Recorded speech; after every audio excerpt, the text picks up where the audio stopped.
Assalamualaikum warahmatullahi wabarakatuh. Innal hamdalillah nahmaduhu wa nasta'inuhu wa nastaghfiruh wa na'udzu billahi min shururi anfusina wa sayyiati a'malina. May yahdihillahu fala mudilla lahu wa may yudlil fala hadiya lahu. Asyhadu an la ilaha illallah wahdahu la syarika lahu wa asyhadu anna Muhammadan abduhu wa rasuluhu la nabiyya ba'dah. Allahumma salli wa sallim wa barik ala sayyidina Muhammadin kama dzakarahu adh-dzakiruna al-akhyar. Wa salli wa sallim wa barik ala sayyidina Muhammadin makhtalafa al-lail wan nahar. Wa salli wa sallim wa barik ala sayyidina Muhammadin wa ala al-muhajirina wal ansar, amma ba'd. Teman-teman yang dirahmati Allah Subhanahu wa taala, malam ini kita akan kembali melanjutkan belajar kita tentang sebuah tema yang masuk dalam bab akhlak, dan mudah-mudahan sebagaimana kata Nabi SAW, innama bu'ithtu liutammima makarimal akhlak, sesungguhnya aku diutus untuk menyempurnakan akhlak-akhlak yang mulia. Sehingga ketika kita saling berwasiat atau saling menasihati dalam urusan akhlak, maka seolah-olah kita sedang saling meneruskan misi dan perjuangan Rasulullah SAW. Apabila kita membiarkan akhlak diri kita atau keluarga kita atau bangsa kita ini rusak dan kita tidak mencoba berusaha memperbaikinya, berarti kita telah memutuskan atau berarti kita telah mengecewakan Rasulullah SAW karena tidak mau meneruskan perjuangan Rasul, yaitu salah satu misinya liutammima makarimal akhlak, menyempurnakan akhlak-akhlak yang mulia.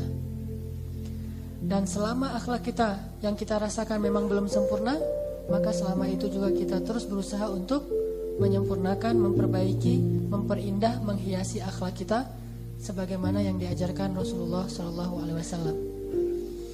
Sampai para ulama mengatakan sebagian besar dari urusan agama itu adalah akhlak. Bahkan kalau kita bicara akidah, di dalam akidah itu ada akhlak. Bicara ibadah, di dalam ibadah itu ada akhlak. Bicara muamalah, apalagi memang intinya adalah akhlak. Bahkan bicara jihad sekalipun, di dalam jihad itu ada akhlak. Jadi bisa dibilang seseorang yang tidak memiliki akhlak, maka seperti orang yang tidak punya agama. Seseorang yang tidak mengenal nilai-nilai akhlak yang baik, atau dia tidak peduli dengan unsur akhlak, dia hanya peduli dengan ibadahnya, dia peduli dengan akidahnya, tetapi tidak mengindahkan nilai-nilai akhlak, seperti sama saja tidak mengindahkan akidah karena akidah itu akhlak, sama saja tidak mempedulikan ibadah padahal ibadah itu adalah akhlak. Makanya penting bagi kita teman-teman sekalian belajar tentang akhlak dan terus berdoa kepada Allah agar Allah memperbaiki akhlak kita. Karena dengan memperbaiki akhlak, Allah akan turunkan rahmat kepada kita dalam hal-hal yang lain, insya Allah. Kita masih membahas tentang sifat penyayang, season kedua. Tapi sebelumnya nanti saya juga akan sedikit mengulang pembahasan pekan yang lalu. Mudah-mudahan bisa memperkuat pemahaman kita. Namun mari kita awali dulu halaqah kita dengan sama-sama bertilawah. Kita akan baca ayat surat Al-A'raf, surat ke-7 ayat 56. Coba teman-teman buka Al-Quran, surat Al-A'raf, surat ke-7 ayat 56.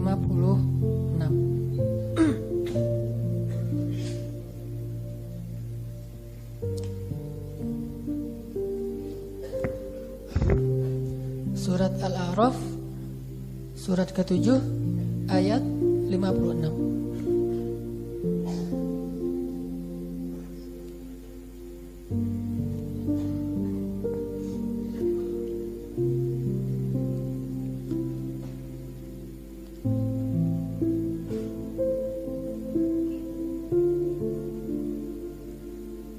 Sudah?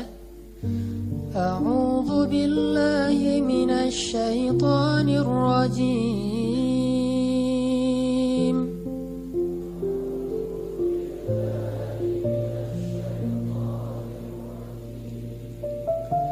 بسم الله الرحمن الرحيم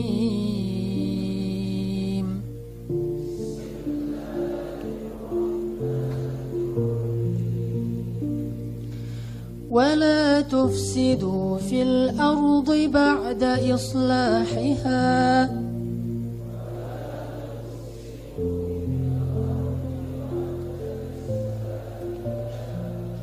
وادعوه خوفا وطمعا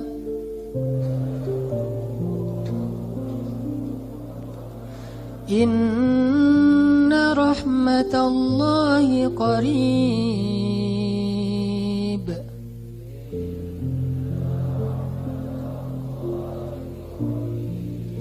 إن رحمة الله قريب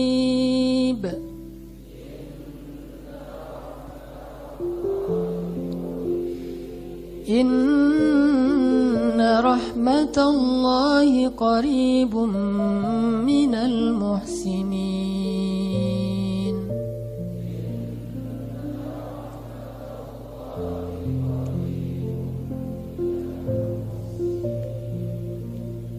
إن رحمة الله قريب من المحسنين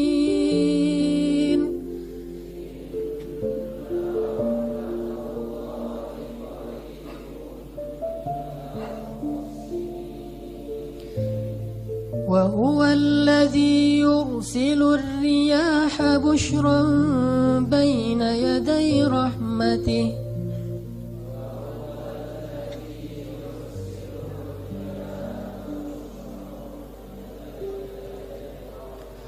حتى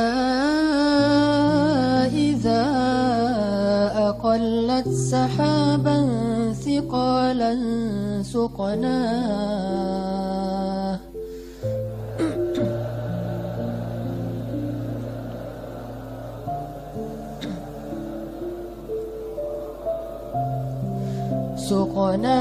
لبلد ميت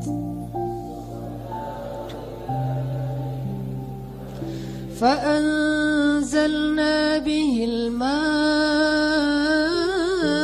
فأخرجنا به من كل الثمرات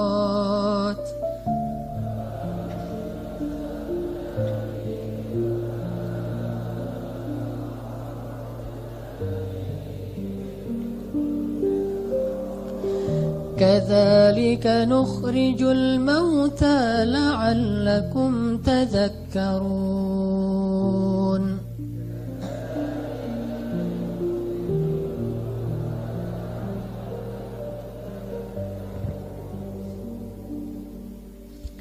Ya, di sini ada satu kalimat yang perlu kita jadikan sebagai slogan dalam hidup kita. Kalimat ini.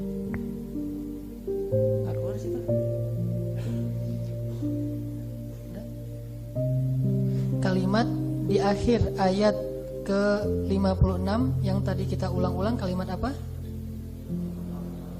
Inna rahmatallahi qaribum minal muhsinin.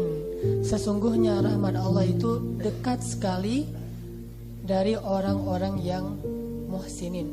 Muhsinin di dalam ayat ini artinya penyayang. Karena ihsan itu dalam Al-Quran banyak banget artinya. Dan kalau dalam ayat ini muhsinin itu artinya penyayang. Rahmat Allah itu dekat sekali kepada orang-orang yang penyayang. Ini harus benar-benar kita yakini sehingga kita punya semangat yang besar untuk selalu memiliki sifat penyayang. Gak usah khawatir ketika kita memiliki sifat penyayang kepada seseorang, walaupun sifat itu tidak berbalas dari orang lain, itu gak sia-sia. Jangan pernah berpikir bahwa kasih sayang kita kepada orang lain yang tidak dibalas, maka kasih sayang itu menjadi sia-sia dan fana. Tidak ada cerita seperti itu. Tidak ada satupun amal soleh di mata Allah itu sia-sia itu gak ada. Mustahil sama sekali. Apa kata Allah di akhir surat Ali Imran? Fastajaba lahum rabbuhum. Allah menerima doa atau amalan mereka. Anni la udhi'u amala amilin minkum. Aku gak akan pernah menyia-nyiakan amal satu pun di antara kalian. Min dzakarin au unsa, baik laki-laki ataupun perempuan, gak akan disia-siain. Jadi jangan pernah menyesal kalau kita udah terlanjur beramal soleh terus tidak berbalas dalam bentuk terima kasih ataupun mungkin penghargaan ataupun apapun. Jangan pernah menyesal. Kenapa? Karena gak ada ceritanya amal soleh itu sia-sia, itu gak pernah ada ceritanya dari zaman Nabi Adam sampai sekarang tuh gak ada.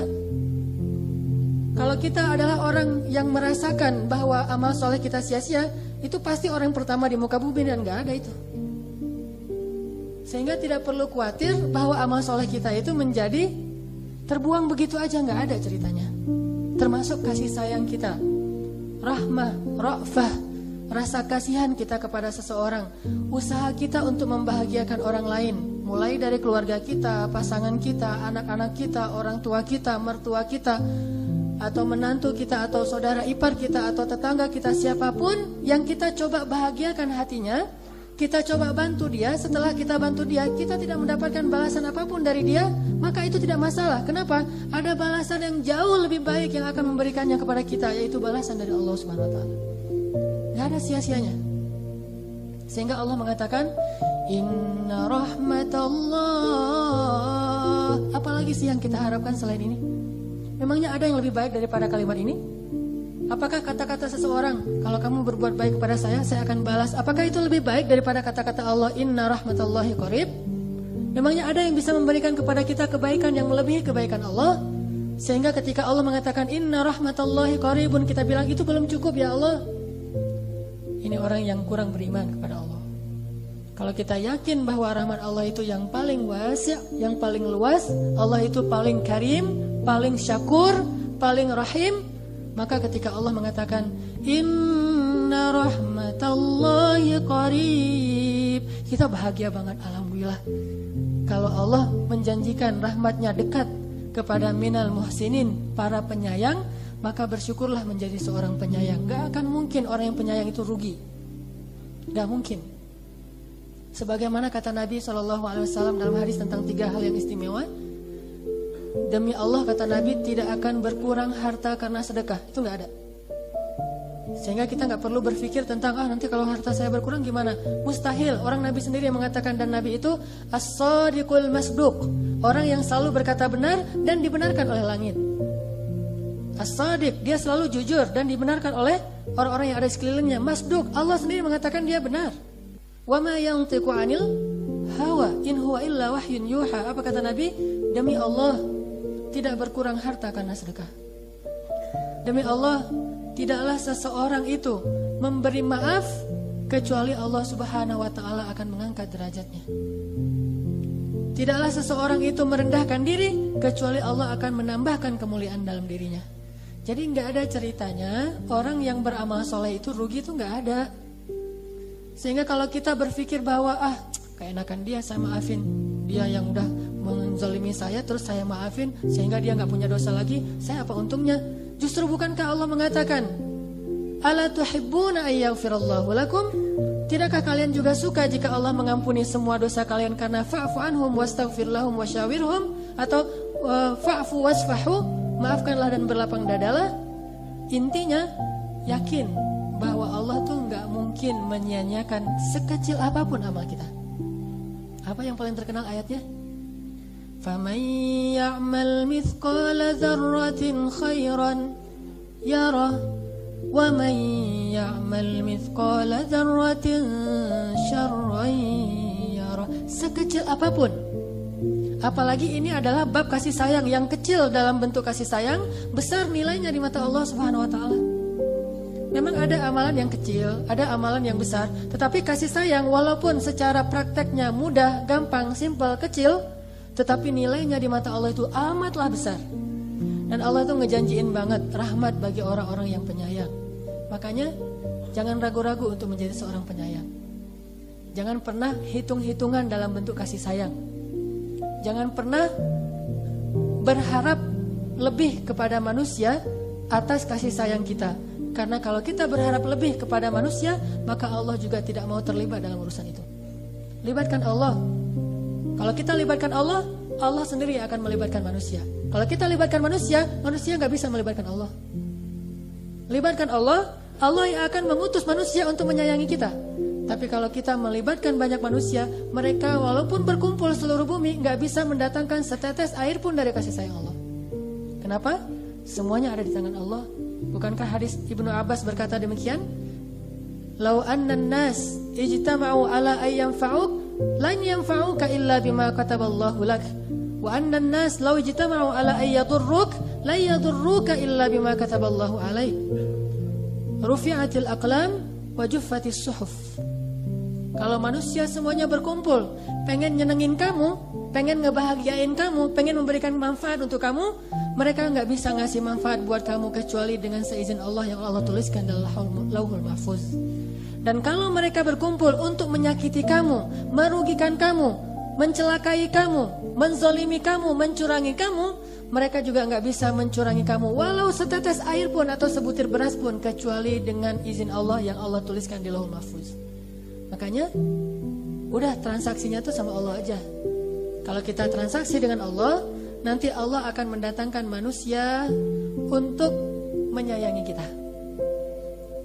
Makanya kalau kita pas berkasih sayang, kenapa? Karena Allah. Pas kita memaafkan, kenapa? Karena Allah. Pas kita berlapang dada, kenapa? Karena Allah.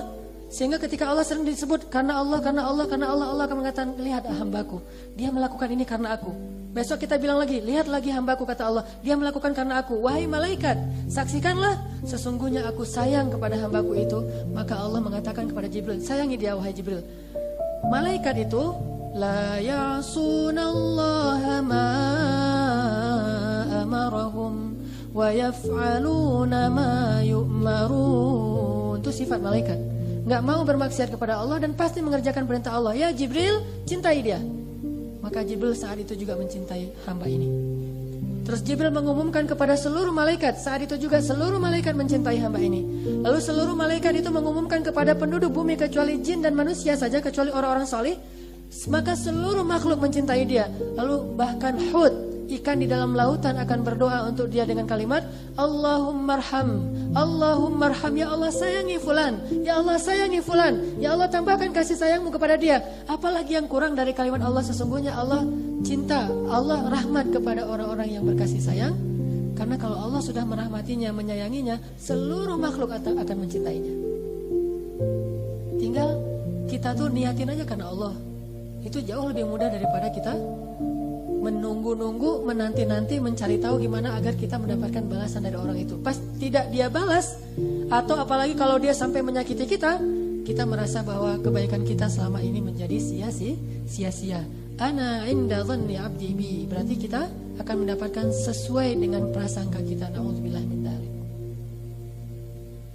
Jadi bisa dikasih garis bawah atau di bold atau di crop nih. Inna rahmatallahi qaribum minal muhsinin.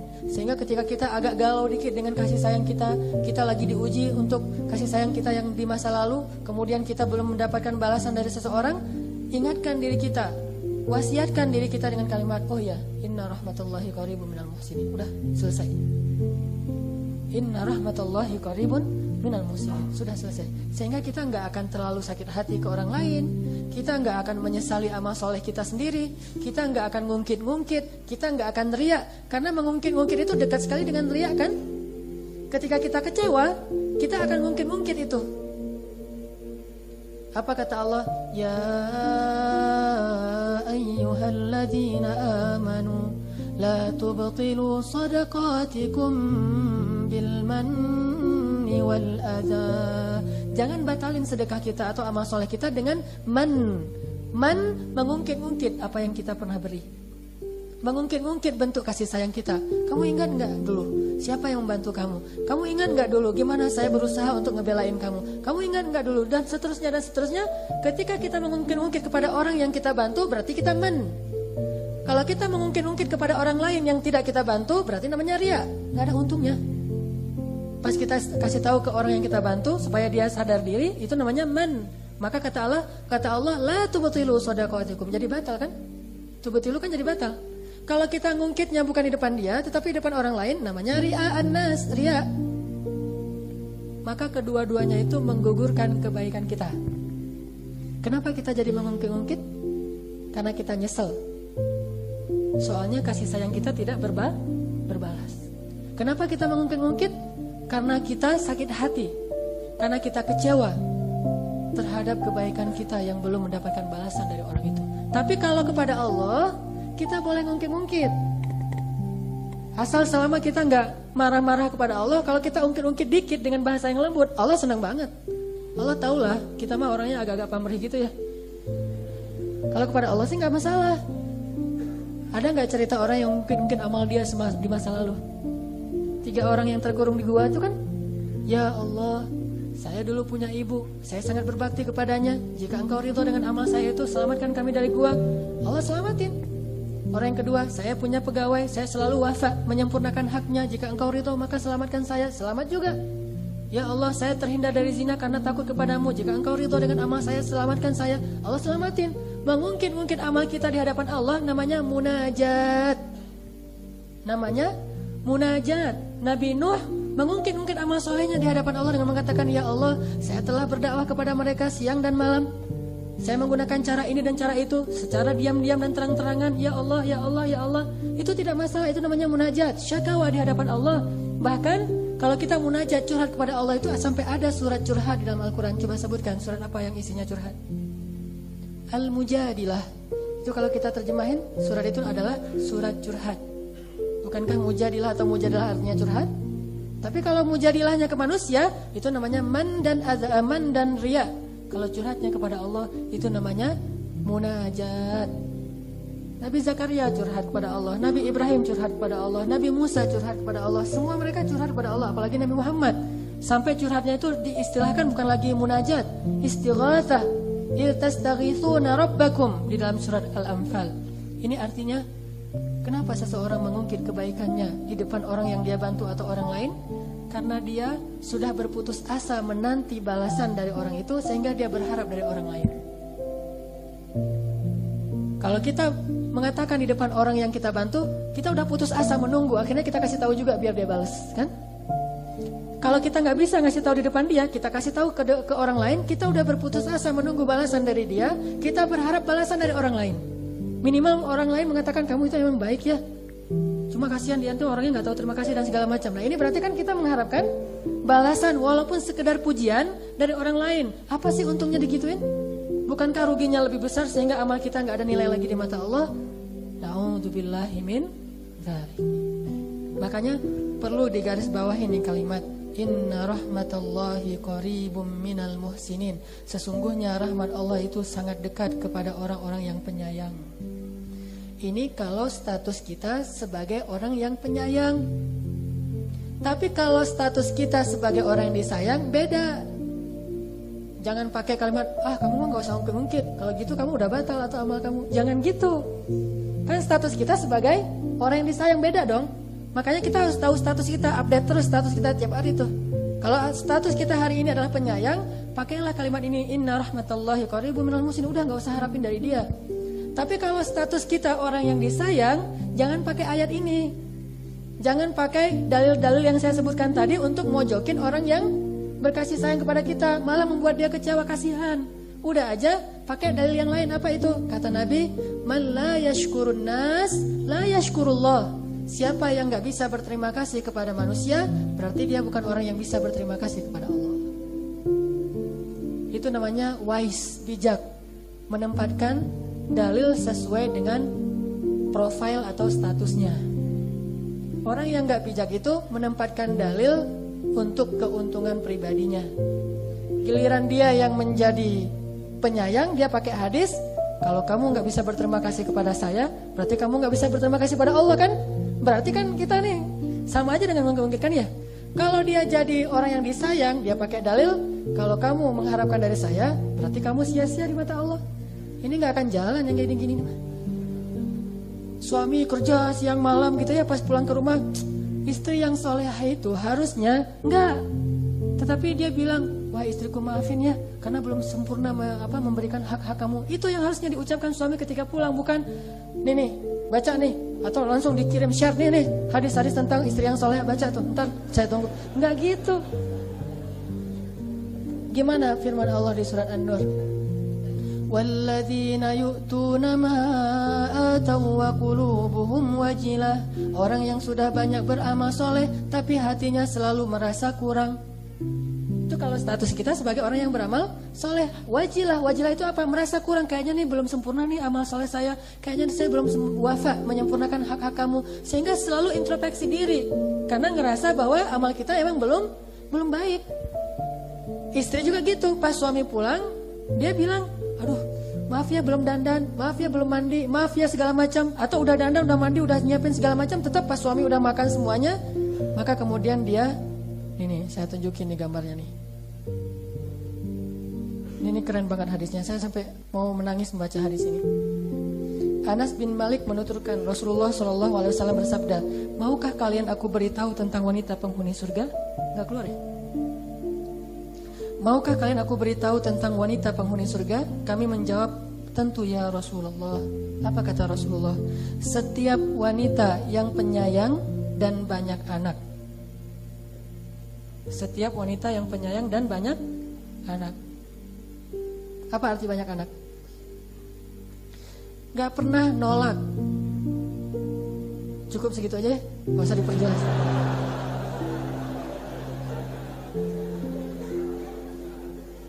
Kasihan banyak jomblo kalau diperjelas. Gak tega saya. Kan ra'afah ya, gak tegaan. Apa kata Nabi? Maukah kalian aku beritahu siapa wanita penghuni surga?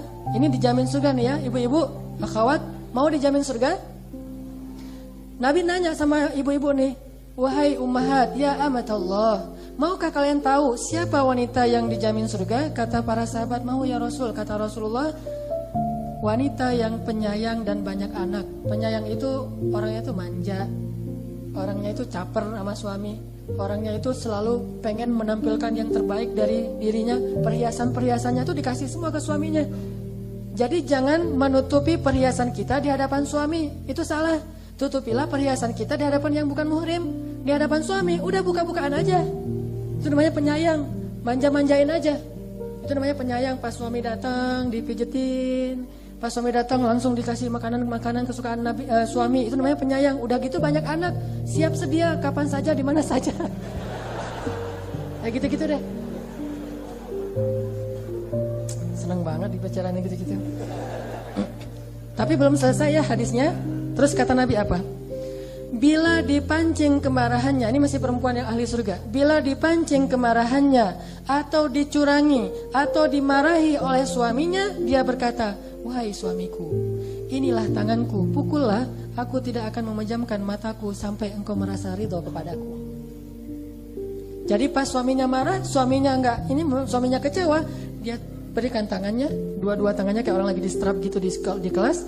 Dia katakan, wahai suamiku, wahai sayang, pukullah aku akan mematuhimu dan tidak akan memejamkan mataku sampai engkau ridho kepadaku. Hadis Tabrani. Ini yang harus membaca hadis ini siapa? Ibu-ibu, jangan suami, bahaya. Jadi jangan sampai suami menunjukkan hadis ini kepada istri, itu nggak keren. Biarin aja istri menemukannya sendiri. Kalau kayak mau misalnya suami nunjukin hadis ini kepada istri, saya dong yang paling tahu, terus saya tunjukin sama istri-istri saya kan ya. Ini saya manggil istri saya, satu Umi, satu misalnya Sarah. Nih Sarah bacain, nih Umi bacain. Kan saya tinggal tunggu-tunggu aja kan mereka mengamalkan hadis itu kan ya. Itu mah nggak keren. Justru kalau dia temukan sendiri, nanti dia amalkan sendiri. Kita nggak usah nunjuk-nunjukin. Kalau yang mau nunjukin, biar orang lain. Atau kita bilang aja ke Allah, ya Allah tolong tunjukin hadis ini ke istri saya. Jangan kita. Kenapa? Kalau kita menunjukkan hadis ini kepada dia, dia juga punya hadis untuk kita. Kan bahaya tuh.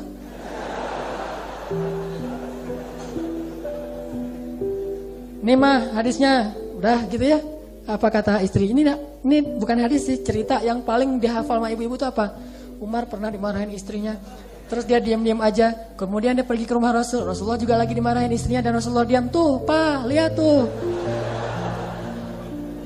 Susah jadinya kalau kayak gitu. Makanya daripada dibalas, mending gak usah mancing-mancing. Udah diem-diem aja. Lebih baik kita mancingnya gini, yang tadi, maaf ya, papa terlalu lelah jadi nggak bisa senyum lebar. Pokoknya nggak belum menyempurnain hak mama. Mudah-mudahan Allah maafin papa ya, gitu. Nanti dia pasti akan bilang, mama juga sih pak, banyak kekurangannya sama papa, kan jadi gitu kan ya. Kebaikan berbalas kebaikan. Tapi kalau kita nuntut, dibalas nuntut. Kalau kita introspeksi diri, dibalas introspeksi diri. Yang terjadi sekarang itu selalu menuntut dan akhirnya balas nuntut menuntut. Makanya jarang sekali ada kuliah kewajiban, yang ada kuliah hak asasi manusia. Sekarang kita harus ganti kewajiban asasi manusia. Bukan lagi hak asasi manusia. Istri nuntut hak, anak nuntut hak, rakyat nuntut hak, pemimpin nuntut hak, semuanya mikirin haknya. Sehingga saling tuntut menuntut. Coba kalau semuanya mikirin kewajibannya lalu introspeksi diri. Presiden bilang, rakyatku maafkan aku, sebagaimana Abu Bakar tuh malu dan nangis karena merasa belum menyempurnakan hak rakyatnya. Maka rakyat juga akan bilang, wahai presiden, maafin kami semuanya, belum bisa mendukung engkau dengan baik, dan seterusnya. Kan keren tuh. Begitu juga suami dengan istri. Kalau suami pulang membawa hadis tentang istri juga udah dari pagi tuh dengerin YouTube segala macam, cari-cari hadis tentang suami. Udah di googling sama dia tuh, imam yang ideal, search, wah banyak banget tuh hadis-hadisnya tuh, bahaya tuh. Atau dia baca tafsir, waja'alna lil muttaqina imama, baca tafsirnya, apa imam yang lil muttaqin tuh kayak gimana. Wah dibacain lah hadis-hadis tentang gimana Rasulullah kepada istrinya. Mana sanggup kita meniru Rasulullah dalam urusan kesolihannya, kasih sayangnya kepada istri itu luar biasa. Apalagi kalau dia pakai dalil Aisyah, kan Aisyah tuh kayaknya kalau pakai dalil-dalil sebagai Aisyah itu enak banget tuh. Aisyah juga pernah tuh banting di piring belakang. Aisyah pernah juga tuh pas Nabi mau ketemu, dia nggak mau ketemu di rumah ayahnya, di rumah Abu Bakar. Akhirnya Nabi pulang lagi, dia pulang ke rumah orang tuanya. Aisyah juga pernah tuh pas Nabi lagi pulang sakit-sakit kepala, dia bilang saya juga sakit kepala. Akhirnya Nabi ngalah, tuh kamu mana pernah ngalah sama saya, gitu kan. Makanya jangan pernah mancing-mancing istri. Udah aja biar Allah yang memberi dia hidayah ya. Bilang aja, ya Allah, istri saya begini, curhat aja sama Allah. Ntar Allah bilang, lebay lo gitu misalnya. Karena kita terlalu berlebihan ya. Udah aja bilang, ya Allah, beri hidayah kepada istri saya, tanamkan kasih sayang dalam hatinya, dan jadikanlah saya lebih penyayang terhadapnya daripada dia sayang kepada saya. Allah tuh senyum sama hamba yang kayak gini. Makanya nanti hadis-hadis yang kayak tadi itu yang bacain istri, sedangkan cerita Umar dan Rasulullah itu yang bacain suami. Saya kalau ceramahnya di hadapan ibu-ibu pasti tentang kewajiban ibu-ibu, nggak mau tentang haknya suami, nggak mau. Karena kalau ngebahas tentang haknya ibu-ibu, kalau haknya istri dibahas di depan ibu-ibu, itu ntar pulang nuntut. Suami-suami pada curhat ke saya, Ustaz ceramah apa sih tadi? Kalau khutbah Jumat, kewajiban suami kepada istri. Artinya kita harus yakin bahwa kalau status kita sebagai penyayang, maka tugas kita adalah jangan pernah terlalu berharap dari manusia sehingga kita akan kecewa. Tapi kalau kita orang yang disayang, jangan pernah melupakan kebaikan orang lain sekecil apapun. Karena orang yang melupakan kebaikan seseorang berarti dia melupakan nikmat Allah. Dan orang yang melupakan nikmat Allah itu ciri-ciri orang yang tidak bisa bersyukur. Orang yang tidak bisa bersyukur, Allah gak pernah berjanji akan menambah kebaikan untuk dia. La in syakartum la azidannakum wa la in kafartum inna adzabi lasyadid. Jadi lihat kondisi kita sebagai apa. Apalagi kalau dua-duanya kita bisa terapin nih, penyayang dan disayang. Pas kita jadi penyayang, gak usah harapin balasan dari dia. Terus kita ingat-ingat kasih sayang dia kepada kita, dan kita mencoba untuk menghargai itu. Kan itu paling keren tuh, udah sempurna itu udah. Kalau kita bicara tadi suami istri, kita ingat kasih sayang istri kepada kita, dan kita introspeksi diri, kasih sayang kita belum sempurna kepada dia. Kalaupun kita merasa udah penyayang banget, udah harapin aja balasannya dari Allah. Sisanya yang dapat dari istri, itu bonus buat kita. Dan kita akan membalas 2 kali lipat dari yang dilakukan istri untuk kita. Maka ini udah sempurna banget. Ini namanya orang yang penyayang. Makanya Allah menjanjikan, Inna rahmatallahi qaribum minal muhsinin. Rahmat Allah itu dekat sekali kepada orang yang berbuat kasih sayang atau penyayang. Kemarin saya bahas tentang hadis perempuan yang ahli zina ya. Kalau dalam bahasa agama itu seorang yang bugat itu perempuan yang suka berbuat nista, berzina. Suatu hari dia sudah berdandan, dia udah pakai make up segala macam, udah dandan, udah pakai sepatu bagus, berdiri di sebuah tempat untuk nunggu tamu kan ya. Tiba-tiba dia ngelihat seekor anjing yang kehausan, sehingga karena kasihan kepada anjing itu, akhirnya dia turun ke dalam sumur, dia pakai sepatunya untuk mengambil air di dalam sumur. Kemudian dia naik lagi dan memberi minum kepada anjing itu. Anjing itu minum, dia turun lagi ngambil air yang kedua, dan seterusnya sampai anjing itu puas dan pergi.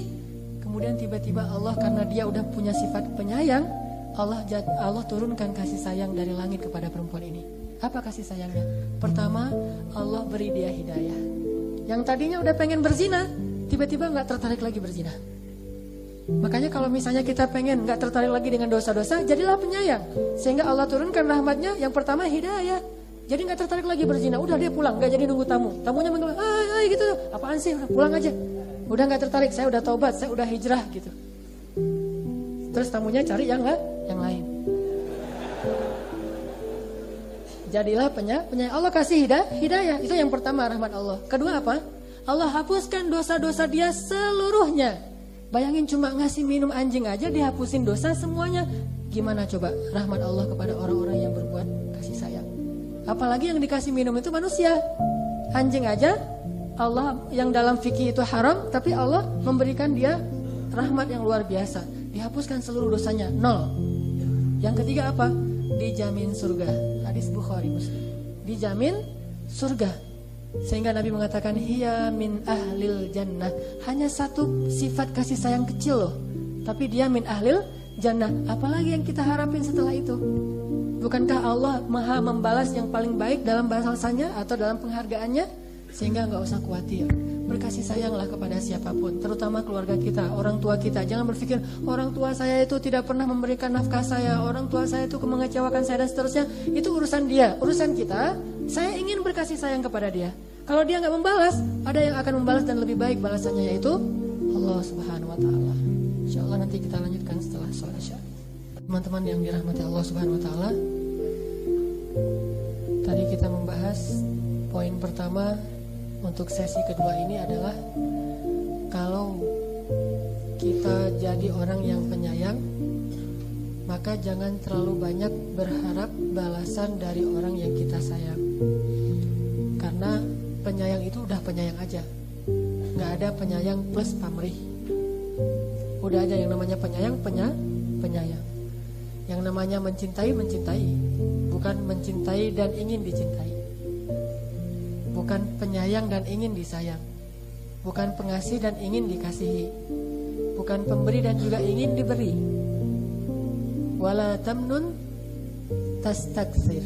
Janganlah kamu melakukan sesuatu, memberi sesuatu dengan harapan ingin mendapatkan lebih dari manusia. Kalau ingin mendapatkan lebih dari Allah, itu gak disebut riya, itu disebut roja.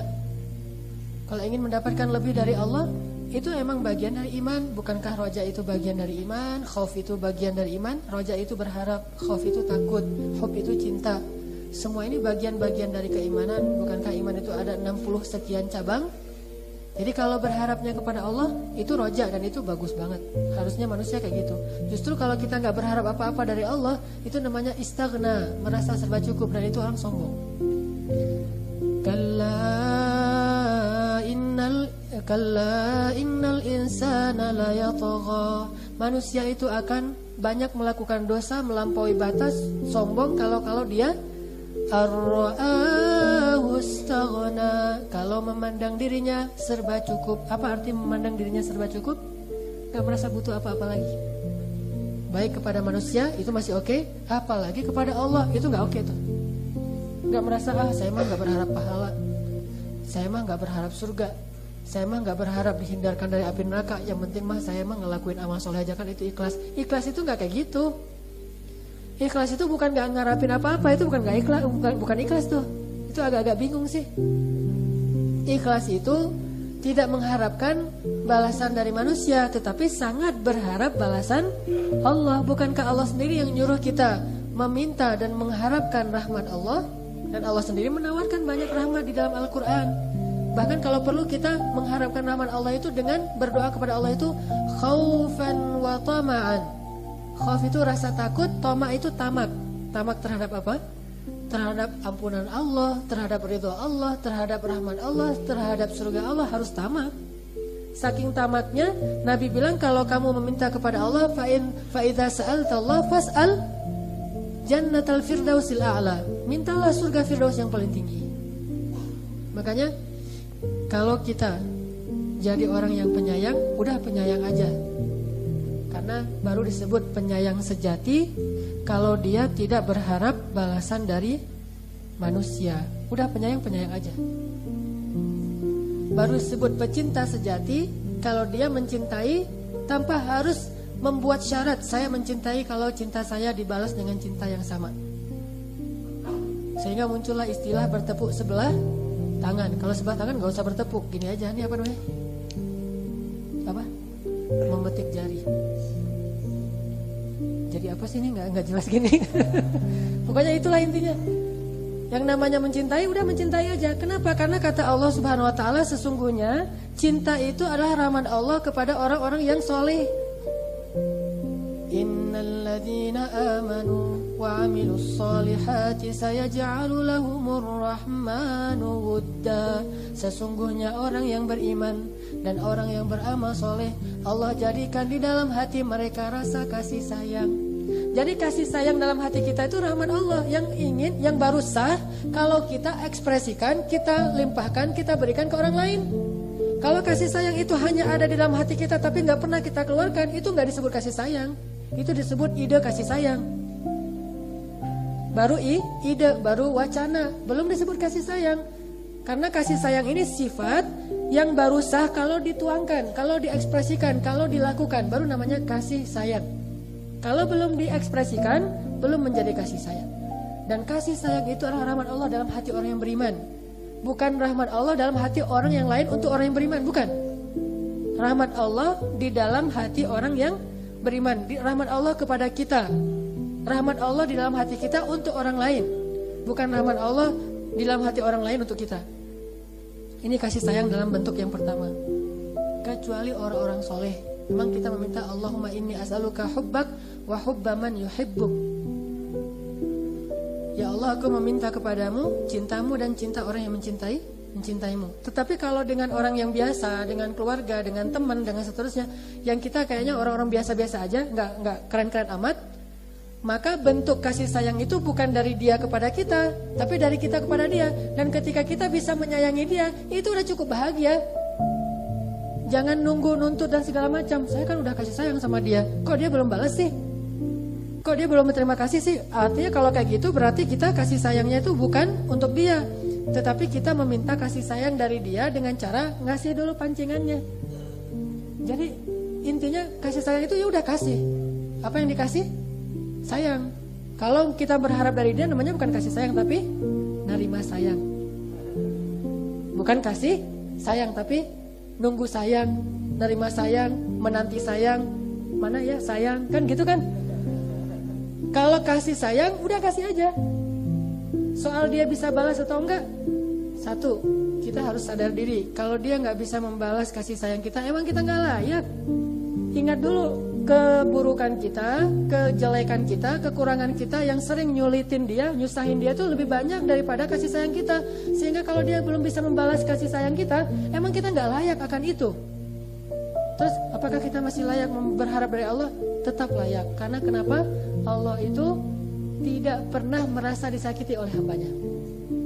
Kalau manusia sering kita zalimi. Kalau Allah pernah gak kita ngezalimin Allah? Enggak. Kita hanya menzalimi diri kita sendiri.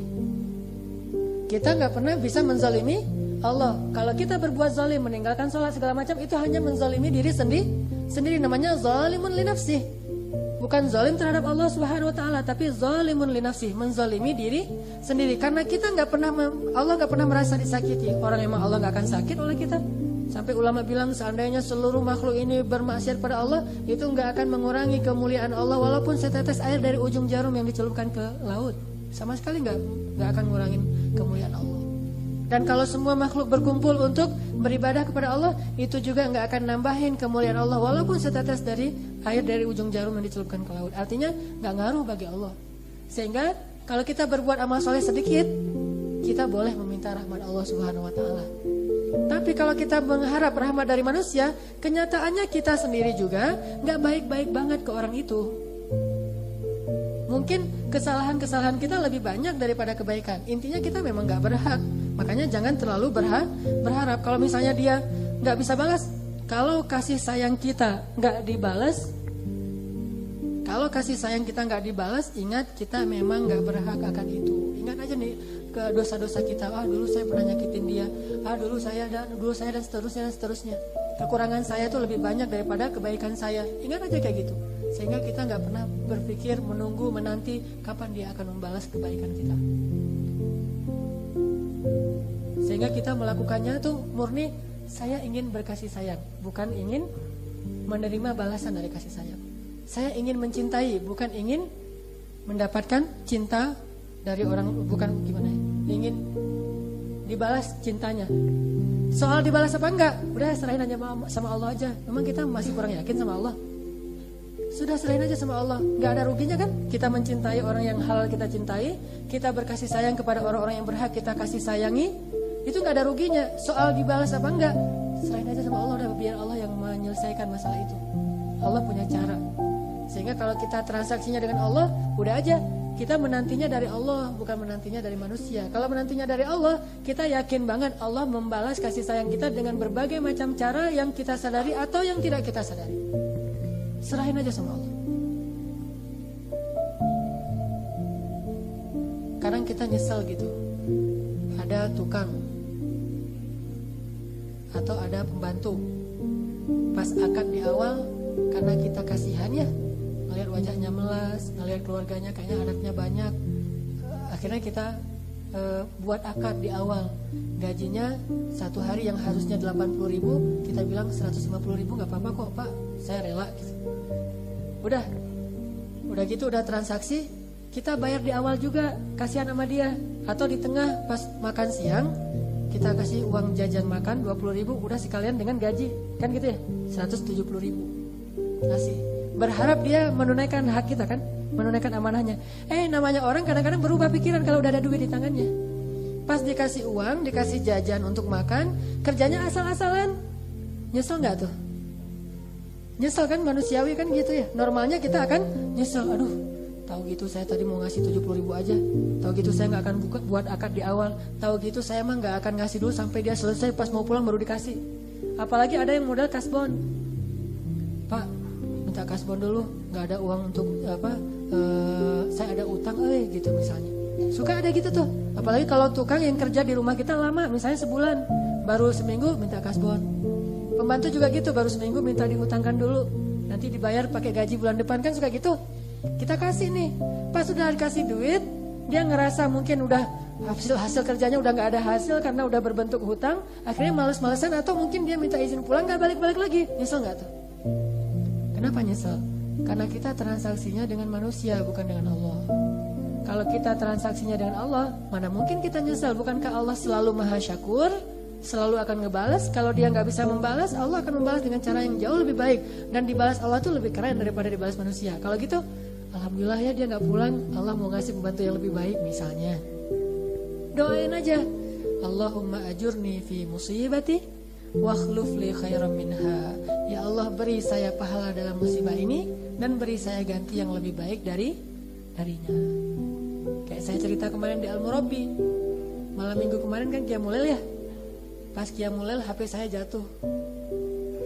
Pas jam 2 malam saya baru bangun karena baru pulang ke rumah jam 12 malam, tidur jam setengah 1, jam setengah 2 alarmnya. Pas bunyi alarm saya matiin, 15 menit lagi. Bangun jam 2 lebih. Kan kaget tuh, pasti udah mulai kan Qiyamul Lail tuh. Ketahuan deh kenapa kemarin telat. Jam 2 lebih, jam 2 lebih nih, langsung saya lari gitu, ngarahi HP karena namanya orang antara ngantuk dan sadar gitu, jatuh pas di layarnya. Layarnya pecah, nggak bisa touchscreen lagi. Sementara agenda saya di situ tuh banyak banget. Saya takut nanti kalau agenda saya ini gimana. Akhirnya saya langsung ke Al-Latif, bawa HP masih. Saya berharap masih bisa dinyalain di sini. Pas dinyalain emang udah nggak aktif lagi. Ya udahlah, saya sholat tahajud rakaat keberapa waktu itu? Ke-8 ya. Ke-8. 56 diambil Muzammil. Yang ke-8 malah terakhir. Pas sujud apa doanya? Allahumma ajurni fi musibati wa khlifni khairan minha. Paginya, malamnya diganti sama Samsung tuh. Benar-benar Allah ganti 10 kali lipat, bayangin. Tahadus bin nikmah. Jadi kalau kita transaksinya sama Allah ada masalah, udah Allah, saya lagi ada masalah nih. Kan Allah tahu kan? Nah gitu. Allah, ini nih HP saya rusak nih, gimana dong? Kita membatin aja, kata Allah, tenang. Udah serahin aja sama saya, gampang. HP doang berapa sih? Kata gampang bagi Allah, udah serahin aja sama Allah.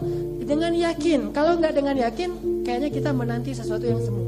Kenapa? Allah nggak pernah buat perjanjian apapun dengan orang-orang yang ragu. Allah hanya membuat perjanjian dengan orang-orang mukmin, orang yang yakin. Makanya modalnya imanan wahtisaban. Yakin dan terus berusaha. Kalau kita yakin, Allah nggak akan mungkin ngecewain hamba-hambanya yang udah percaya sama Allah. Makhluk aja, ada orang baik banget. Kalau kita udah ngasih dia kepercayaan atau amanah, dia nggak mau kan ngecewain kita. Dia berusaha bisa-bisan. Apalagi Allah yang maha baik, nggak mungkin ngecewain kita. Udah serahin aja sama Allah. Itu paling gampang tuh. Mirip-mirip dengan ceramah yang dulu Keep the Faith kan. Udah ada Allah, tenang ada Allah. La tahzan innallaha ma'ana ya yadullahi fawqa aydihim, dan seterusnya. Ngandelin Allah. Makanya kasih sayang kita juga gitu. Nggak mungkin sia-sia. Cinta kita juga gitu. Nggak mungkin sia-sia. Udah lakukan semuanya. Ini namanya orang-orang yang selalu ingin mendapatkan balasannya dari Allah, bukan dari manusia. Dan itu ikhlas. Tapi dengan syarat jangan salah sangka. Kadang-kadang kita gini, berdakwah, ngajak teman kita, yuk ke masjid yuk. Wah, ada nabi baru nih gitu, komentar dia. Terus dia misalnya minum, kita bilang, sesungguhnya innamal khamru wal maisiru min apa sesungguhnya khamar dan judi itu perbuatan setan. Judi gitu-gitu. Akhirnya dia, aduh, ada susah ya kalau dekat ustadz, gitu-gituin, dia olok-olok, dihina kita gitu. Kemudian kita bilang, yang penting saya udah menyampaikan. Ternyata nggak gitu-gitu amat juga sih. Kita harus berpikir, jangan-jangan kita belum menyampaikan dengan cara yang terbaik, walaupun benar. Kebenaran itu kalau nggak dibungkus dengan akhlak yang baik, cara yang terbaik, kadang-kadang nggak tabligh. Apa arti tabligh? Menyampaikan sampai. Arti tabligh itu bukan menyampaikan, sampai. Tabligh artinya sampai. Apa arti sampai? Terasa di hatinya. Kalau nggak sampai ke hatinya, kita belum tabligh. Balighu anni walau ayat, sampaikan dariku walaupun satu ayat, bukan ucapkan dariku walaupun satu ayat. Beda tuh. Nabi nggak pernah bilang haditsu anni walau ayat, atau Nabi nggak pernah bilang qul anni walau ayat. Ucapkan dariku walaupun satu ayat. Bacakan hadisku walaupun satu. Nggak ngomong gitu. Balighu anni, sampaikan. Arti sampaikan, berarti kita harus mikirin gimana caranya biar sampai ke hati dia. Itu arti sampaikan. Kalau nggak sampai ke hati dia, berarti cara kita belum tabligh.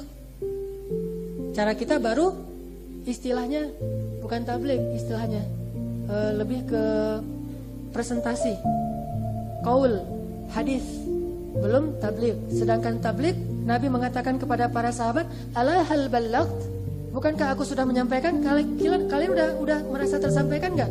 Apa kata sahabat? Bala ya Rasulullah. Ala hal ballaght, apakah udah sampai? Kata mereka, bala ya Rasulullah. Ala hal ballaght, sampai 3 kali. Lalu Nabi mengatakan, maka sampaikanlah yang hadir kepada yang tidak hadir, yang syahid kepada yang gaib. Sampaikan.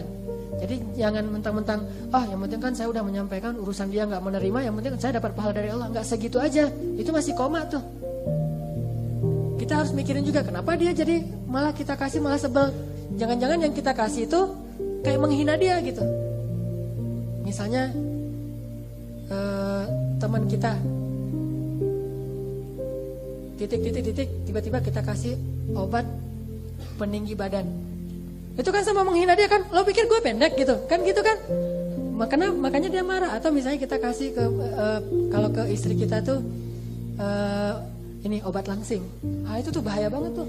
Ngasih obat langsing kepada istri, dia akan kecewa banget. Mending kita ajak dia berenang, kita ajak dia lari. Itu kan lebih agak abstrak ya. Kenapa berenang? Emangnya kamu pengen saya langsing ya, perut saya biar kecil? Enggak, berenang itu kan asik, apalagi kita berdua kalau berenang segala macam. Itu kan agak-agak abstrak.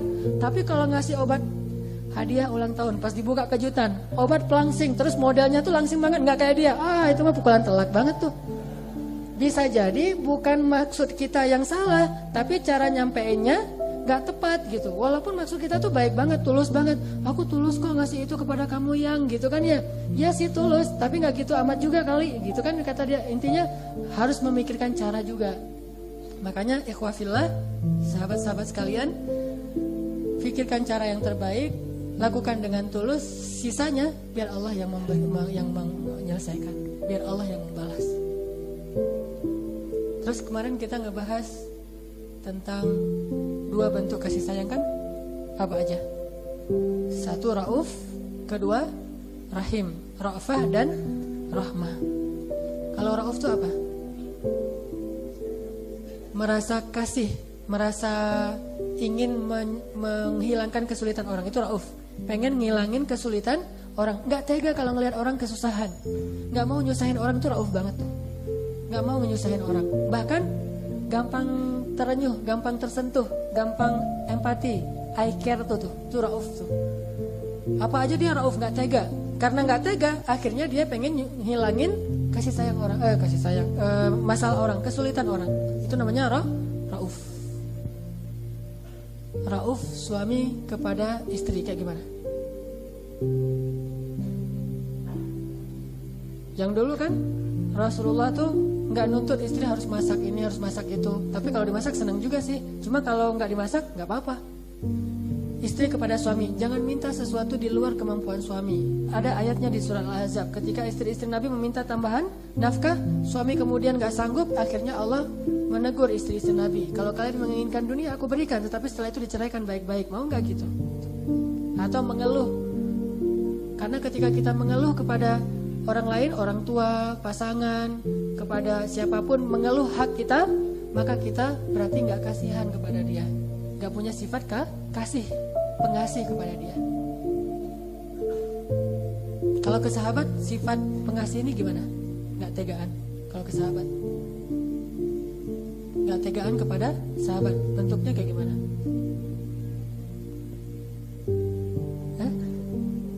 Bantuin belajar, kita lihat kasihan dia gitu ya. Wah, nilainya jelek melulu, ya udah kita bantuin gitu ya. Boleh lah, walaupun ada sedikit menghina sih. Tuh, teman pulang kerja atau pulang dari Alatif nggak bawa motor, nggak atau udah kemalaman, akhirnya kita anterin. Walaupun rumahnya itu satu di ujung Cimahi, satu lagi di ujung Berung. Rumah kita di Cimahi, rumah teman kita di ujung Berung. Kamu pulang kemana? Ujung Berung. Nyesel nanyanya ya. Tapi ya udahlah, namanya juga pengasih kan. Udah naik saya aja. Kemana? Saya anterin ke terminal. Pulang sendiri, sama aja. Pintar juga sebenarnya, pengasih yang pintar. Jangan, kayaknya biasanya tuh pengasih ini lebih besar tuh kalau ke lawan jenis itu, sebenarnya pengasih banget tuh, luar biasa tuh. Coba terapin itu ke sesama jenis, tapi dengan makna yang positif ya. Ya. Nah, saya banget tuh belum makan, atau pas kita lagi makan kita ajak teman kita, pokoknya gitu-gitu deh. Bukan kasihan ya, nggak tega nyusahin orang lain. Nah, yang mau dibonceng tadi juga gitu. Memang kamu tinggal di mana? Cimahi. Cimahi, nggak usah, pulang aja. Kenapa? Walaupun bahasanya agak-agak kayak gitu, sebetulnya diam-diam, nggak tega. Kalau dia nganterin saya ke ujung Berung dulu, terus dia baru ke masih mending ujung Berung, Cibiru. Nganterin saya ke Cibiru, terus dia ke Cimahi. Walaupun dia orangnya ikhlas banget, tapi saya nggak tega. Nah, sama-sama nggak tega kan asik tuh. Coba bayangin kalau sama-sama tegaan. Pas kita lihat dia lagi jalan kaki, kita lewat gimana tuh orang yang tegaan gitu tuh. Aduh, enaknya ya kalau punya motor ya. Kenapa nggak ada ojek gitu? Ditanya-tanyain terus dipanas-panasin, itu kan tegaan. Yang ini juga gitu. Gitu deh pokoknya. Contohnya nggak keren. Intinya gitulah, pokoknya punya sifat nggak tega. Kalau orang punya sifat nggak teganya besar tuh, selalu ingin mengambil beban orang lain biar dia yang tanggung. Tuh keren tuh. Selalu ingin menanggung atau mengambil beban orang lain. Harusnya beban itu dipikul oleh orang lain. Dia lihat orang lain punya beban, dia yang tanggung. Biar saya aja yang tanggung. Siapa orang yang kayak gini nih? Abbas, paman Nabi SAW. Dia menanggung beban orang banget. Siapa lagi? Sa'ad bin Abi Waqqas. Gimana sifat gak tegaannya Sa'ad? Termasuk Rasulullah tuh kalau ada yang meminta bantuan kepada beliau itu paling gak tega tuh. Gak mungkin beliau menolak kan. Walaupun beliau sendiri sebetulnya susah, tetapi beliau walaupun susah tetap aja pengen bantuin orang, pengen ngilangin kesusahan orang, karena gak teganya gede banget. Sama kayak Sa'ad, kalau ada yang sampai Sa'ad tuh kan termasuk orang yang cukup mampu lah ya, tapi pas meninggal dia punya banyak hutang loh. Kenapa dia punya banyak hutang? Karena dia menanggung utang-utang orang lain di atas nama dia. Ada orang yang punya hutang gak sanggup bayar, udah nanti urusannya dengan saya, minta ke saya. Nanti minta ke saya. Akhirnya banyak kayak gitu tuh, hutangnya jadi banyak. Walaupun akhirnya dibayar juga oleh ahli warisnya, gara-gara emang dia punya beberapa aset yang kemudian dijual dan dibayarkan. Ini kan gara-gara sifat gak tega. Mengambil beban orang lain, dia yang ngambil. Sama kalau kayak kita dengan pembantu gitu ya, atau dengan supir. Pernah gak sesekali ngasih hari libur buat pembantu di rumah, dia gak kemana-mana, tetap di rumah. Cuma hari ini kita tanya, Bibi mau makan apa hari ini? Biar aku yang masak. Bibi udah di rumah aja, di kamar aja, nggak usah kerja hari ini. Hah? Bener nih Dan, bener nih apa?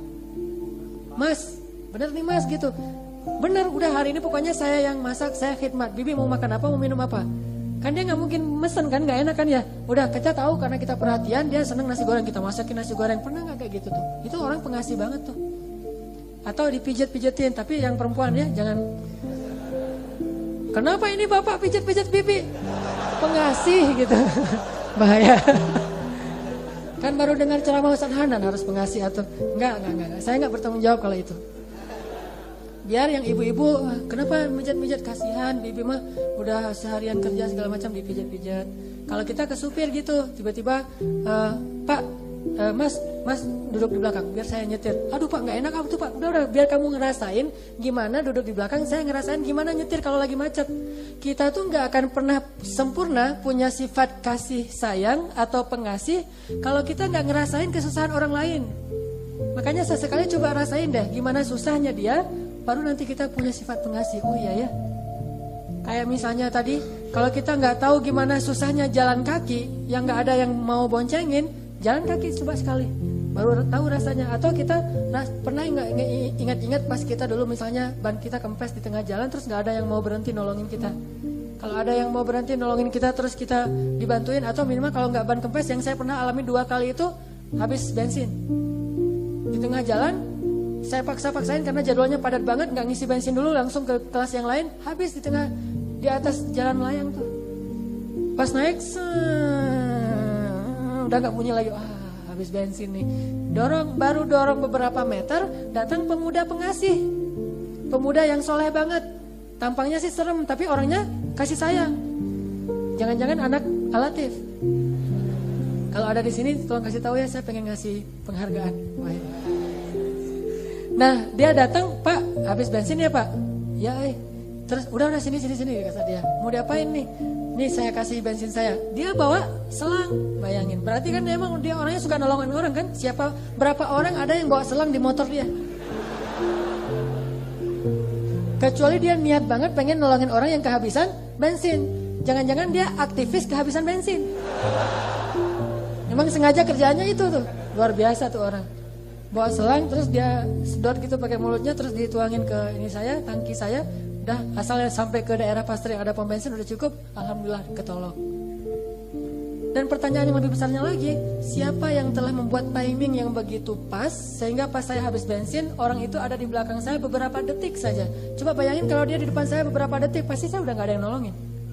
Allah yang merencanakan segala sesuatu. Terus yang kali kedua, 2 kali tuh sama di tempat itu juga. Habis bensin, datang anak muda. Dia emang gak bawa selang bensin, tapi di step sama dia kan lumayan tuh. Didorongin sama dia. Karena dia gak terbiasa nyetep, akhirnya ya agak-agak kaku gitu, gagal lagi. Dipaksain banget, dia udah berusaha banget. Itu luar biasa, sampai ke pom bensin. Saya juga gak tega sama dia. Aduh kasihan dia mungkin ada hajat atau apa. Dia udah berusaha susah payah. Biar saya aja yang step Mas. Saya step, saya lebih gak bisa lagi. Akhirnya balik lagi.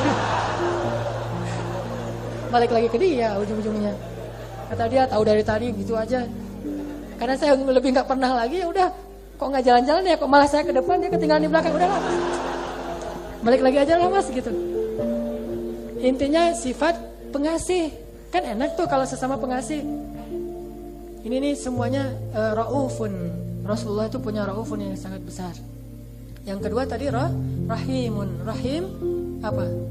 Pengen ngebahagiain orang lain. Selalu seneng, excited, bersemangat kalau bisa punya peluang membahagiakan orang lain. Nah, kalau di rumah tuh atau di kos-kosan, ngebahagiain teman-teman kos-kosan kita, selalu mikir kalau emang kita punya rezeki ya, asal pulang tuh nggak pernah berhenti membawa oleh-oleh walaupun kecil. Saya pengalaman ini di Mesir, orang Mesir tuh senang membahagiakan orang lain, selalu ngasih sesuatu gitu. Walaupun kadang-kadang yang dikasih menurut kita sih biasa aja, kasih permen. Di kampus gitu ya, di kampus tuh dia suka beli permen satu box gitu. Pas dia masuk ke kampus, dia bagi-bagi permen. Bagi orang Mesir itu bentuk rasa cinta, ngasih-ngasih permen. Bagi orang Indonesia apaan sih permen aja dibagi-bagi, biasa aja lah kalau orang Indonesia ya. Karena kita terlalu materialistis, kalau ngasih itu harus sesuatu yang gede gitu. Makanya Nabi bilang apa? Tahadu tahabu.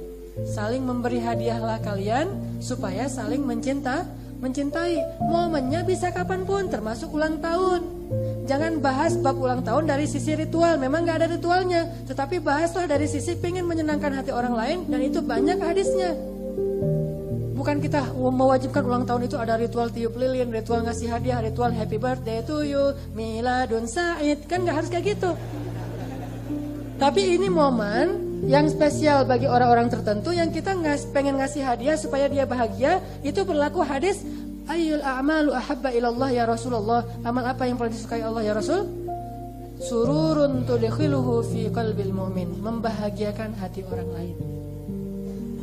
Atau kalau nggak ada momen ulang tahun pun ngasih aja. Setiap hari pengen ngasih sesuatu. Saya kalau pulang ke rumah selalu berpikir bawa hadiah apa ya. Kalau misalnya kan kalau pengajian itu enaknya jadi ustadz ya. Kalau pengajian selalu dibawain oleh-oleh sama ibu-ibu pengajian tuh. Bawa kue, bawa makanan, bawa bolu, bawa brownies segala macam.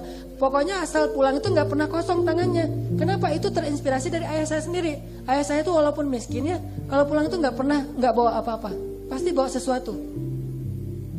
Minimal dia bawa sepedanya karena dia emang pakai sepeda kalau kerja. Pasti bawa sesuatu. Kalau di Aceh itu ada mie Aceh, martabak telur, nasi goreng. Saya memang orang miskin, cuma makanannya tuh kayak orang kaya banget tuh. Kambing, gulai kambing, sate. Pokoknya yang keren-keren lah. Sampai saya pernah ingat banget sekali, saya masih kecil tuh, ayah saya pulang mungkin karena dia buru-buru hujan, dia pakai kresek gitu di kepalanya hujan karena ayah saya tukang pangkas dan pakai sepeda ontel gitu. Pas pulang nggak bawa hadiah apa-apa, saya nangis. Saya pegang-pegang kakinya, saya nangis. Akhirnya dia hujan-hujan balik lagi beli martabak telur, dan itu pelajaran sangat berharga buat saya ketika saya jadi ayah. Sehingga ketika saya pulang, anak saya bilang, kok nggak bawa apa-apa? Memang pengen apa? Pengen kebab Turki. Langsung lari cari kebab Turki, balik lagi. Kenapa? Atau saya pernah pulang bawa zupa-zupa tuh. Zupa-zupa anak saya karena senang dikasih zupa-zupa, pas dia pegang nggak hati-hati jatuh pecah. Pas pecah kan nggak mungkin dimakan lagi tuh, udah campur dengan kaca bleng gitu. Akhirnya saya balik lagi beli zupa-zupa jauh untuk membahagiakan hati dia. Itu sifat rahimun. Dan Allah mengatakan, Nabi bilang apa? Irhamu man fil ard, yarhamukum man fis sama. Man la yarham la yurham. Innallaha yuhibbu min ibadihi, innallaha yarhamu min ibadihi ar-ruhama. Sayangi yang di bumi, engkau disayangi yang di langit. Siapa yang enggak menyayangi, tidak disayangi. Allah sayang banget kepada hamba-hamba yang penyayang, kata Nabi. Sayangin, pengen ngebahagiain gimana? Sehingga kita sebagai teman selalu berpikir gimana ngebahagiain teman, kita sebagai istri selalu berpikir gimana ngebahagiain suami, kita sebagai suami selalu berpikir gimana ngebahagiain istri, kita sebagai anak selalu berpikir gimana ngebahagiain orang tua. Mikirin itu aja, jangan mikirin gimana caranya agar kita selalu dapat kebahagiaan dari orang lain. Kebaikan itu bertingkat-tingkat. Yang paling tinggi itu selalu ingin membahagiakan orang lain. Di bawahnya selalu berpikir gimana dapat kebahagiaan dan kebaikan dari orang lain. Di bawahnya lagi gak pengen orang lain bahagia. Makanya jadilah yang paling atas, jangan yang di tengah. Yang di tengah itu selalu berpikir kebaikan apa ya yang saya bisa dapat dari seseorang. Selalu berpikir, hari ini ngebahagiain dia gimana ya, gitu. Dia dalam tanda petik. Yang halal maksudnya, yang sudah halal. Kalau yang belum halal jangan, nanti malah kecewa. kita udah capek-capek habis-habisan gitu ya. Ujung-ujungnya kita sahabatan aja ya gitu. Itu kan sakit banget tuh. Kata-kata yang paling gak enak tuh kita sahabatan aja kan. Atau kita mah adik kakak aja ya. Gak enak banget tuh kalau kayak gitu. Makanya jangan kasih dulu kalau belum waktunya, rugi. Kalau saya mah perhitungan banget yang kayak gitu-gituan. Ngapain juga saya. Kalau misalnya sekedar kita berkasih sayang terus gak dibalas, oke. Ini udah gitu. Kecewanya tuh kecewa yang baper gitu. Kalau kecewanya urusan dengan Allah sih gak akan kecewa. Tapi masalahnya nih kan di sini nih. Kita mah temenan aja, kita mah sahabatan aja, kita mah adik kakak aja. Itu kata-kata yang standar lah, udah biasa kayak gitu mah. Atau kita jalanin aja dulu deh gitu. Itu kata-kata licik banget menurut saya tuh. Udah kita jalanin aja dulu. Itu dia pengen lebih lama mendapatkan kasih sayang dari kita tanpa memberikan kepastian. Itu gak enak banget tuh. Udah kalau ada yang kayak itu, ini ceweknya licik banget nih. Udah gitu aja. Jadi ngajarin yang gak benar. Auzubillah min dzalik. Oke, intinya adalah berpikirlah setiap hari gimana caranya ngebahagiain orang lain. Bukan gimana caranya dapat kebahagiaan dari orang lain. Itu namanya orang yang penyayang, rahimun. Mudah-mudahan dengan demikian kita selalu mulai malam ini juga berpikir, nih pulang saya nih harus ngebahagiain orang tua saya. Nih saya besok mau ngebahagiain dosen saya. Nih salah satunya kasih hadiah sederhana. Kalau perlu hadiahnya itu hasil penelitian. Gimana tuh? Hasil kepedulian, I care. Walaupun gak berharga, gak terlalu mahal, tetapi kalau hasil penelitian dan kepedulian itu keren banget. Saya pernah cerita, saya pernah jalan sama istri saya, dia ngelirik lipstick. Jalan di Ciwok kalau gak salah. Pas lewat outlet lipstick itu dia ngelirik.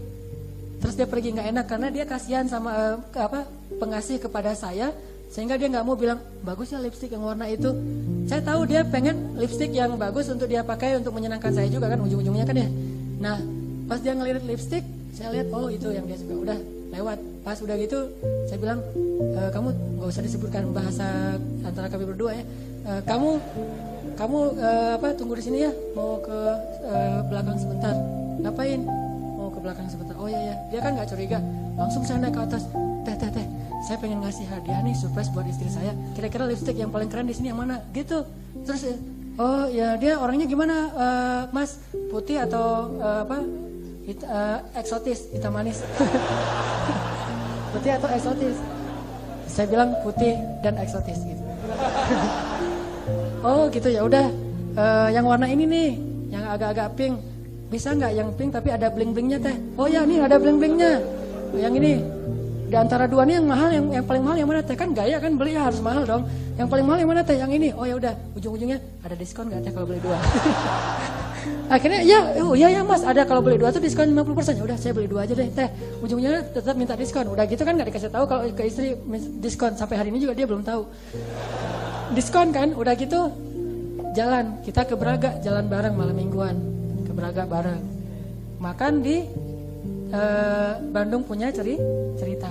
Saya bilang ke waitersnya, pas dia udah duduk di sofa, saya langsung masuk ke dalam kayak pura-pura ada mau pesan menu gitu. Mas, saya mau ngasih kejutan nih buat istri saya. Biar dia tahu bahwa setelah pasangan suami istri itu tetap bisa keren loh.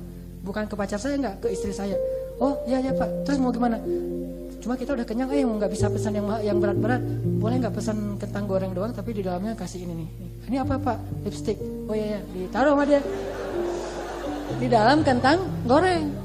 Taruh dalam kentang goreng, dibungkusin gitu biar lipstiknya nggak kena kentang goreng kan jadi nggak keren kan ya. Dibungkusin udah kita kasih kode gitu. Nah kan ada live-nya kan, saya kasih request lagu kesukaan istri saya. Tapi insya Allah nasyid. Nggak tahu dia bisa apa enggak ya. Pas saya request nasyid yang saya suka, ternyata dia nggak hafal nasyid itu kan, nggak keren banget tuh. Akhirnya udahlah, yang penting yang cinta-cinta deh yang saya nih. Karena nasyid yang saya request dia nggak hafal, namanya juga nasyid. Udah dikodein, dia datang kentang goreng. Kata istri saya, kan kita nggak pesan kentang goreng. Saya tadi pesan lapar soalnya. Udah, karena dia nggak terlalu lapar, akhirnya dia nggak makan tuh kentang goreng. Kalau nggak dimakan kan nggak ketahuan, ada harta karunnya kan ya. Aduh, gimana caranya nih, masa saya harus tolong bukain dong, kan nggak keren kan ya. Akhirnya saya makanin cepet-cepet gitu. Enak loh kentang gorengnya, enak loh. Masa sih nggak kayak biasanya enak, pokoknya saya bilang dia makan satu. Biasa aja, saya makanin terus. kehabisan ide soalnya. Dia juga heran, tadi katanya udah kenyang, nggak tahu ini tiba-tiba jadi lapar kalau ngelihat kamu gitu, bro. Gitu. Pas udah mau habis di bawah dia curiga ngelihat, ini ada apa nih? Nggak tahu apaannya. Nah dibuka sama dia, tereng gitu.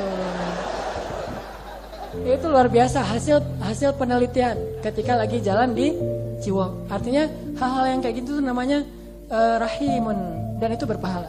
Bukan hanya romantis tapi juga berpahala. Makanya cepat-cepat nikah ya. Barakallahu li wa lakum. Mudah-mudahan ini bermanfaat. Mari kita tutup dengan sama-sama berdoa kepada Allah Subhanahu wa taala. A'udzu billahi minasy syaithanir rajim. Bismillahirrahmanirrahim. Alhamdulillahi rabbil alamin hamdan katsiran tayyiban mubarakan fihi. Allahumma salli wa sallim wa barik ala sayyidina Muhammad wa ala alihi wa sahbihi ajma'in. Allahumma ighfir lana dhunubana ya Ghaffar ya Tawwab ya Arhamar Rahimin. اغفر لنا ذنوبنا وإسرافنا في أمرنا وثبت أقدامنا يا الله يا ربنا. اللهم اغفر لنا ذنوبنا ولوالدينا وارحمهما كما ربيانا صغارا يا ودود يا ودود يا ودود نسألك الود يا أرحم الراحمين. Ya Allah, penuhilah hati kami dengan sifat kasih sayang ya Allah. Lembutkanlah akhlak kami dengan sifat penyayang ya Allah. Jadikan kami para penyayang ya Allah. Lapangkanlah dada kami dengan kasih sayang ya Allah. Berikanlah kebaikan dalam hidup kami dengan bersifat kasih sayang ya Allah. Ya Rahman, anugerahkanlah kepada kami rahmah kepada orang lain ya Rahim. Jadikan kami mudah memaafkan dengan sifat kasih sayang ya Rahim. Jadikanlah kami mudah melapangkan dada dengan sifat kasih sayang ya Rahim. Jadikanlah kami orang yang peduli kepada orang lain dengan sifat kasih sayang ya Allah. Jadikanlah kami orang yang bersikap lemah lembut dengan kasih sayang ya Allah. Ya Arhamar Rahimin. Ya Allah, bahagiakan pasangan kami dengan kasih sayang kami ya Allah. Bahagiakan istri-istri kami dengan sifat kasih sayang kami ya Allah. Bahagiakan suami-suami kami dengan kasih sayang kami ya Allah. Bahagiakan anak-anak kami dengan kasih sayang kami ya Allah. Bahagiakan orang tua kami dengan kasih sayang dari kami ya Allah. Bahagiakan orang-orang yang kami cintai dengan kasih sayang kami ya Allah. Bahagiakan guru-guru kami dengan kasih sayang dari kami ya Allah. Bahagiakan murid-murid kami dengan kasih sayang dari kami ya Allah. Bahagiakan sahabat-sahabat kami dengan kasih sayang dari kami ya Allah. Bahagiakan keluarga kami dengan kasih sayang dari kami ya Allah. Bahagiakan rakyat kami dengan kasih sayang pemimpin ya Allah. Bahagiakan pemimpin kami dengan kasih sayang dari rakyatnya ya Allah. Ya Arhamar Rahimin. Jadikanlah hidup kami penuh dengan kasih sayang ya Arhamar Rahimin. Jadikanlah kami para penyayang yang tulus ya Arhamar Rahimin. Jadikanlah kami orang-orang yang disayangi dengan mampu membalas kasih sayang dan berterima kasih ya Arhamar Rahimin. Ya Allah, jangan Engkau keraskan hati kami ya Allah. Jangan Engkau bekukan hati kami ya Allah. Jangan Engkau tutup hati kami ya Allah. Janganlah Engkau tutup hati kami dengan ego kami ya Allah. Jangan Engkau tutup hati kami dengan dosa-dosa kami ya Allah. Jangan Engkau hentikan kasih sayang kami karena kami kecewa kepada makhluk ya Allah. Karena itu akan menutup rahmat-Mu dari kami ya Allah. Jangan Engkau jadikan kami orang-orang yang menyesali kebaikan kami sendiri ya Allah. Jadikanlah kami orang yang yakin kepada balasan dari sisi-Mu ya Allah. Ya Rahman, jadikanlah kami orang-orang yang selalu melihat orang lain dengan pandangan kasih sayang ya Rahman.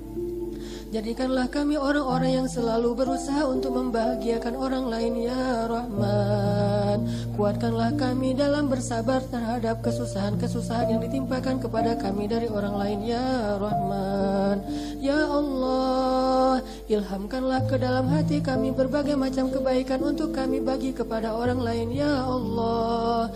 Jangan biarkan kami orang-orang menjadi orang yang egois, yang selalu menahan kebaikan dan tidak mau membagikan kepada orang lain ya Allah. Jadikanlah kami orang-orang yang selalu mampu mengasihani dan menyayangi orang-orang di sekeliling kami ya Allah. Rabbana inna nas'aluka ridhaka wal jannah wa na'udzu bika min sakhatika wan nar.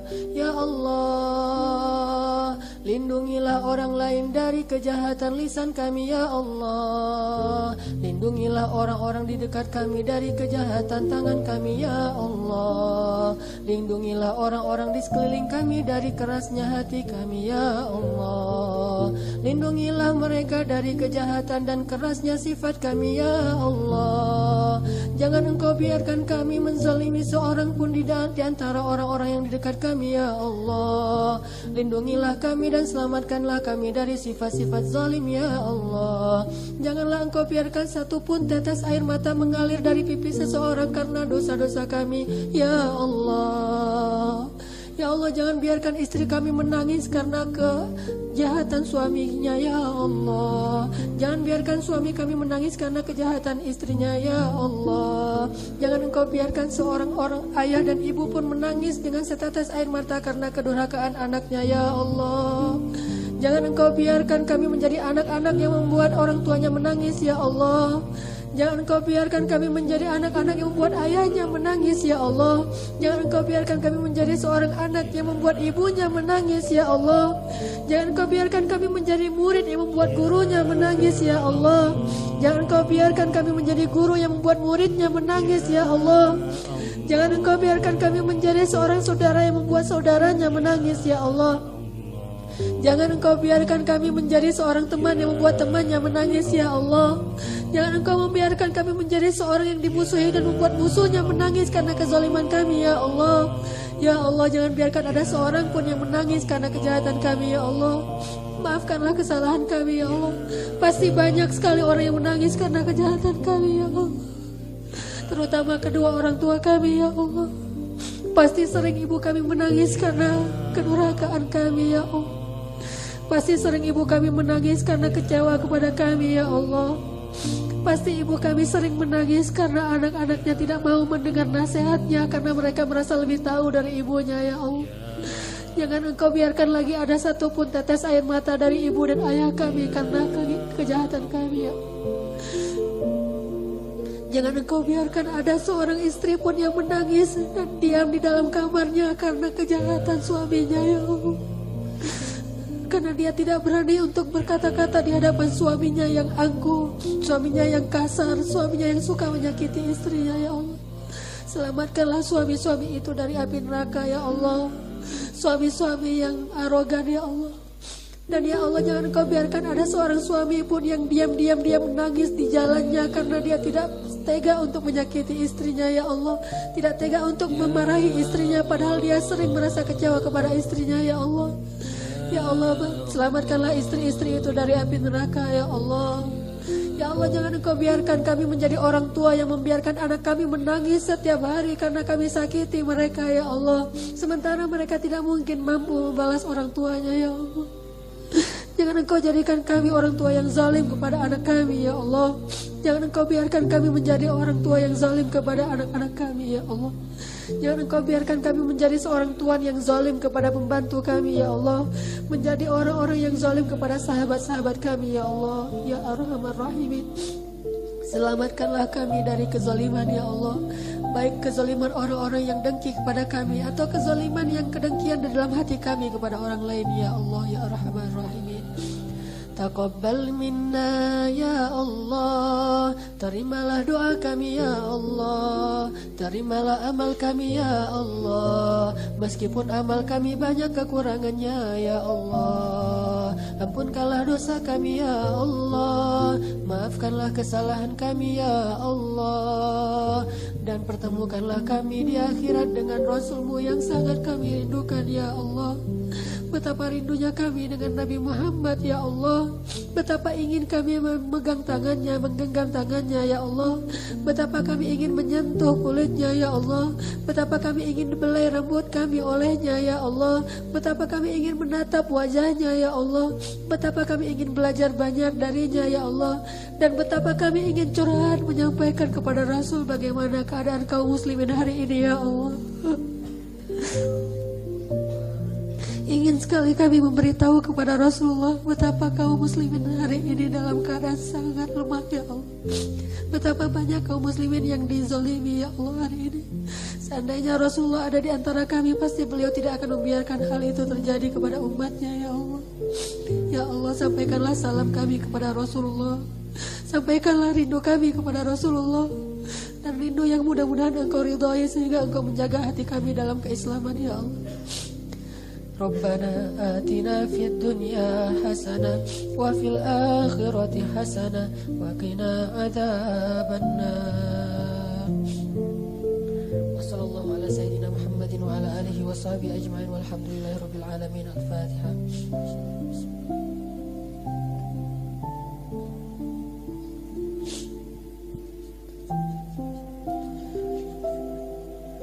Assalamualaikum warahmatullahi wabarakatuh.